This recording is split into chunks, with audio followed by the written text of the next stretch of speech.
આ ટીવી નો રિમોટ કોને તોડી નાખ્યો? પપ્પા નાના ભાઈએ તોડ્યો. બસ હું વસ્તુ લાવ્યા રાખું ને તમારા બધાને ઘરે પડ્યા તોડ્યા રાખવું.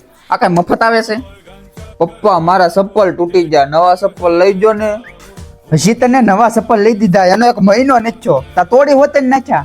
તમારે કાંઈ ન હોય, ખાવા ટાળ, તમારા ઉઘાડા પગે તાટા મરાય. હું 1 વર્ષ થાય એક ના એક ચપ્પલ પહેરું છું, હજી નથી તૂટ્યા, અને તમે 1 મહિનો ન થતા તો ચપ્પલ તોડી હોતે જ નાખો. ખાવા ટાળ પણ આ ટીવી કેમ નથી ચાલુ થતી? ઈ પપ્પા બગડી ગઈ. કોણે બગાડી? પપ્પા મેં ન બગાડી, મોટા ભાઈએ બગાડી છે.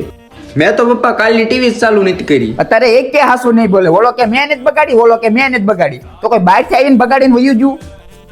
આ બત્તી કોને તોડી નાખી? હજી લાવ્યો એના 2 દિવસ નથી થયા, આ તોડી હોતી નાખી. અને પાછા એ કે હાસુ તો બોલશે ને કે મેં તોડી એમ. હું ઘરમાં વસ્તુ લાવ્યા રાખો ને તમે બધા ઘરે પડ્યા તોડ્યા રાખો. આ કઈ મફત નથી આવતું. એકવાર પૈસા કમાવા જાવ તો ખબર પડે ઘરમાં કેમ વસ્તુ આવે. અને પાછું કોઈને કઈ કમાવા તો જવું નથી, ઘરે પડ્યા તોડફોડ કરવી છે.